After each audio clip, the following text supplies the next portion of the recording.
to Talking Bull. I'm Lindsey Campbell. I'm Carroll. And today, for our second episode, we're lucky enough to have a guest, Michael Neuhoff, who's one of our star finance students. Michael, how about you tell them a little about yourself and your story of getting to where you are today? Sure. So I grew up in Memphis, Tennessee. Didn't have any family that worked in finance.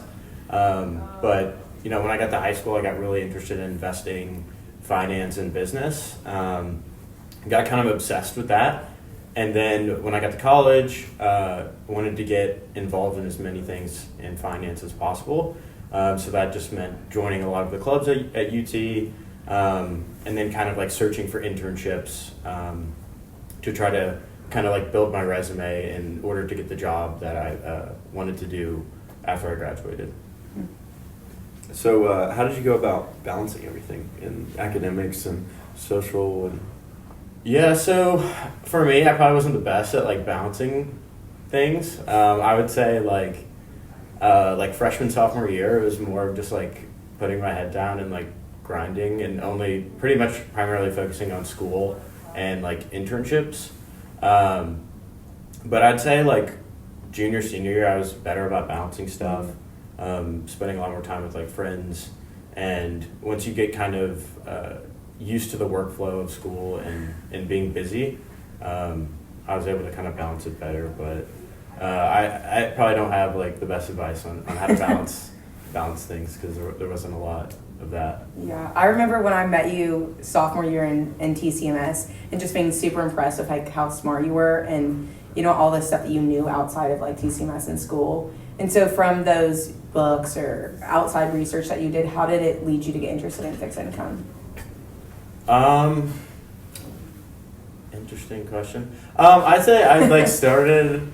Well, I didn't know I was like wanted to do fixed income, but like the internship that I did last summer, which was credit focused, I kind of got an opportunity to do that. Ended up getting the internship, and kind of before the internship and throughout the internship, I got like really interested in fixed income and credit. I just think it's like a really interesting area in finance that's often overlooked by, you know, general people. Most people think about investing as like just buying stocks, but there's so much more to it, and the fixed income market is massive, and there's so many different avenues within that, and like investing strategies within fixed income. So I don't know. I mean, I took the fixed income class and I really liked that.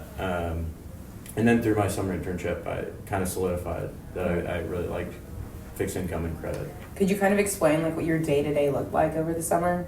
Sure. So my internship was like a rotational program where we rotated on different desks. So I had 3 different rotations covering different like asset classes. And I'd say like the day-to-day most of the time was like basically doing like ad hoc tasks for like the senior people above me.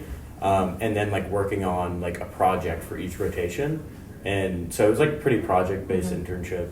So I had like 3 big projects throughout the 3 different desks that I was on. So it was like doing, you know, research here and there or just like, you know, random things. And then like working on having the project on the back burner always that you were kind of working on to eventually present to the team at the end of each rotation, which was like 3 weeks. That's really cool. I know there's a lot of competition over the summer, your internship, and what do you think helped you stand out? Whether like you came in with a certain attitude or how did you perform that allowed you to stand out and get a return offer? Yeah, or any kind of skills that like helped you more than anything else as well. Yeah. I'd say like I was like a very curious person and like constantly asking questions. I think definitely it helped you stand out. Like not only asking like very like tactical questions, but like asking like bigger picture questions about how does the firm run, like what is the strategy, how does that like make sense within like the bigger picture of the firm. I think those kind of questions help you stand out. But I'd say like in order to get a return offer, you kind of just have to have the attitude that there's going to be like one return offer, and then you're going to be the person that gets it, and you're going to do whatever it takes to get it. And so that's kind of the attitude I had. Like never getting too comfortable, and always like like coming in with the attitude that it's week one throughout every single week of the internship. I think is like how you need to approach it, because like most internships are like 10 weeks. It's really not that long. But if you come in with the attitude that like you're gonna like go hard every single week, I think that like gets you through the internship, and eventually like you won't regret it, because you'll hopefully get the return offer. Yeah, I think that's really, really good advice. Being there for whatever task they need you for, and like having the attitude that you'll do whatever you need to get that offer. Because an internship is only 10 weeks, and it's not really the best time to go out and like explore the city, but more to like get the opportunity to go live in that city for the job. Has New York always been your destination that you'd want to be in? Yeah, I remember I kind of once I knew I wanted to do finance and in the investing side of finance, I was kind of had my eyes on New York. Obviously, there's just so many opportunities in New York, and it's so much easier to build a network in the industry in New York. And so, yeah, I kind of always knew I wanted to go to New York. I remember when I was like looking at schools, I was like talking to my mom. I don't even know if she remembered this. I was like talking to my mom about like, oh, like which school should I go to? And she was kind of like, oh, well, if you're going to go to UT and then you're going to go to New York. Like that's what she said in 8th grade. But I think she forgot about that. But I remembered it. That's sweet. Yeah. That's awesome. Come a long way, and it's happening. What's this? I have to remind her about that one. So what other things are you involved in on campus other than the investment center? Yeah, so came to UT freshman year, joined a few different finance organizations. Those were the Tennessee Capital Market Society and the Financial Management Association. Those were the two that I kind of like hitched my wagon to. And so like over time throughout UT or throughout college, I kind of got more involved in those organizations. And so for the TCMS, I became like the vice president of development, which kind of focuses on like developing our freshmen through the academy program to help get them like ramped up on finance, and hopefully they can kind of pursue jobs that are a little bit more exclusive. And then I became the president of the Financial Management Association, which is a broader finance organization that kind of focuses on helping students narrow down what they might want to do after college, so they can kind of curate their college experience to get to where they want to be. So that's the things I'm involved with on campus. Could you tell us about the Torch Funds too? We know you're a Carroll Fund manager. Sure. So I joined the Torch Funds senior fall, and it's a 2-semester program. Started off covering fixed income. So basically, like, you join a team, one of the 4 Torch Funds. You probably talked about this in the other podcast, but it's sector based. So like each person covers a sector, and you kind of focus on your holdings, and then you pitch throughout the semester. It doesn't have to be in your sector, but you can pitch whatever you want. I started on fixed income, and this semester I'm on financials. But like in terms of like why I did it, or like why do Torch, I thought it was like a great way to stay connected and like stay on top of like what's going on in the macro and like what's going on in the markets, and like that was like a really good way for me to like bridge my junior summer to senior summer without ever like getting too out of touch with what's going on in the markets. Yeah. So it kind of helped me stay involved and like focused. Yeah, I really do think it like helps you stay plugged in when you're like, you're at your internship and working, but when you come back to school, you're just back in the lectures. But Torch, since it's not really a lecture style, it really does help you maintain that like working environment. Could you tell us a little bit about like the end of year and also the annual reports? Sure. Loaded question. Yeah, no, it's fine. The end of year is basically like a lot of the donors who endowed each fund come, and then like other school donors and finance alumni will come, and we kind of present about like how our performance has been over the past year, and like how like Torch has changed, or like how our investing strategy has changed or whatnot. and so that was just like a good opportunity to get in front of a lot of like senior people that are alumni of UT,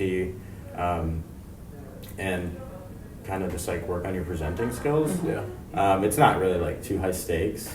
Some people ask you a few like questions where you may get thrown off, but that was a good opportunity. I'd say like what was the other one? The semi-annual The reports. semi-annual reports. Mm-hmm. I'm not the project manager, so I'm not Different like perspective. not as in the weeds on it. But like, yeah, we just kind of like sum up what has happened over half of the year, and then write about it in our reports. I don't know how long they typically are, like 90, 100 pages. Like 80. Around 80 pages, Okay. yeah. But yeah, so we go through every single holding and like our sector, and that's just kind of how you get your like thoughts out onto paper, Mhm. and kind of talk about like how you're thinking about each holding and what is your perspective. And I think that's just like a good way to like kind of like work on your finance knowledge and kind of like applying all of the stuff you learned in class into like an actual real world scenario. So I think that was helpful. Yeah, I think so too. So like, what's your favorite thing that you've been a part of on campus? Ooh. I'd say the most like fun thing like week to week is probably just working in the MLC. By working in the MLC, we became like everyone became pretty close friends, and so like it's always fun to have like a home on campus where you can go chat with friends, work on schoolwork, and so I'd say like that's like the most rewarding thing I've done, even though it's like really not like that much work, but it's just it's a good like it was a way to like become friends with a lot of people within the finance department, not only students, but like we have become closer with a lot of the faculty too. Mm-hmm. Yeah. Yeah. And you're on the honors track. Can you talk about how much you like that and whether you'd recommend it to other people? Sure. So the finance honors track, I would say, is like a must do if you really like finance. It gets you access to the best professors. You typically, I think they start slightly earlier, so you get to start your finance classes like a semester before everyone else. And I'd say it's great because you have like your little cohort of people that are all in your finance track. You become friends with them. You get to kind of like work on the projects together, and I think like that was like I'm so glad I did that. Like I remember it didn't seem like a huge deal at first, but like it was actually like looking back, it was super impactful because I think I got a lot out of being in the honors track. Mm-hmm. For sure. It really built that culture too that we, have here in the MLC, but it started as sophomores of when we were getting to know each other, which was nice too. Going back kind of to your internship, can you talk about like your recruiting experience? Yeah, so I didn't know that I was gonna work at like a buy side firm off the bat. I thought I was probably gonna do investment banking first. So I kind of was reaching out to a lot of different alumni or other people at SEC schools in investment banking and like some places on the buy side, but that was a little bit smaller. And so I kind of reached out to a lot of places, was interviewing. Obviously, I had to build up the resume prior to that. So like freshman, sophomore year, you really have to work on the resume.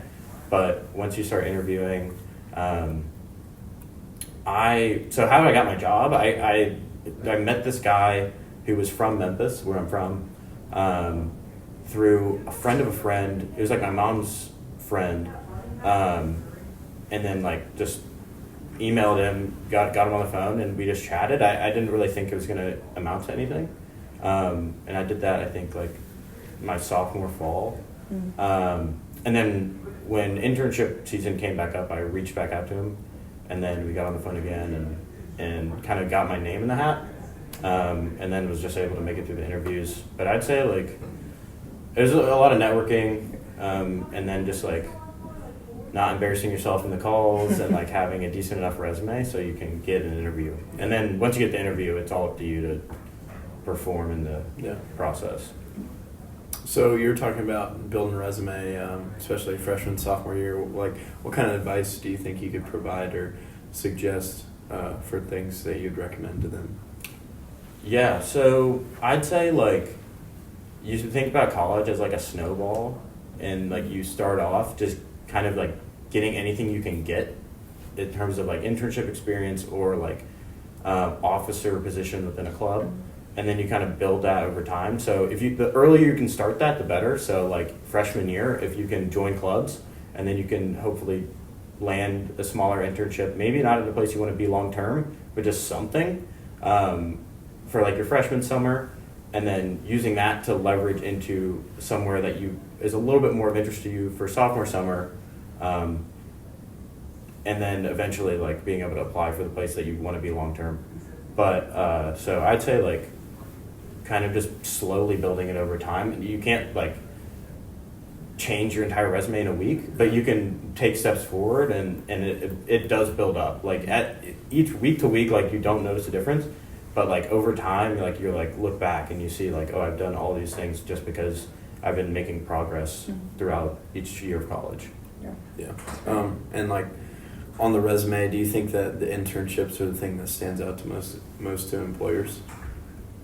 That's a good question. I think yes. I think internships are the biggest thing, because it shows that you didn't just like do nothing over your summer, and it's probably more involved than being an officer in a club. But I'd say like leadership positions are huge, and like internships are huge. I think those are the two biggest things. And then GPA, obviously you need to have like a good enough GPA. But I'd say, yeah, I think internships are the biggest thing, because like now when you're recruiting for like investment banking, pretty much everybody recruiting for investment banking has either a small private equity internship on their resume or some small investment bank on their resume before they even apply for their junior summer. So it's kind of like a prerequisite for even getting an interview at a lot of places. So I think it's probably the most important thing. For sure. Yeah, well, Michael, we really appreciate you coming today. I think we had some great advice. Yeah. So thank you so much. And that's all for today. Yeah, thank you.